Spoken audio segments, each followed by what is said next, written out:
Sejumlah warga di Makassar mengekspresikan kemarahan setelah janji pembayaran insentif Rp100.000 dalam kampanye calon presiden Ganjar Pranowo tidak terpenuhi. Diketahui, kampanye Akbar Capres Ganjar Pranowo berlangsung pada Selasa 30 Januari 2024 di lokasi Upper Hills Convention Hall, Jalan Metro Tanjung Bunga, Kecamatan Mariso, Kota Makassar, Sulawesi Selatan. Acara tersebut dihadiri oleh ribuan peserta. Dalam video berdurasi 44 detik yang diunggah, akun Instagram @lambe_tura.makassar menampilkan seorang perempuan yang hanya menerima Rp10.000 saja. Hal itu memicu kekecewaan karena tidak sebanding dengan waktu yang dihabiskan. Para warga mengklaim mereka dijanjikan uang transportasi sebesar Rp100.000 per orang dalam unggahan tersebut. Salah satu warga menegaskan bahwa mereka merasa tertipu karena hanya diberi Rp10.000 saja.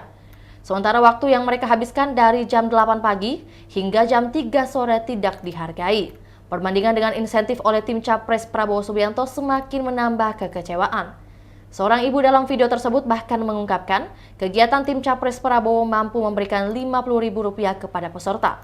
Kejadian ini cepat menjadi viral di media sosial dengan banyaknya postingan dan video yang menyoroti ketidakpuasan mereka terhadap panitia kampanye Ganjar Pranowo.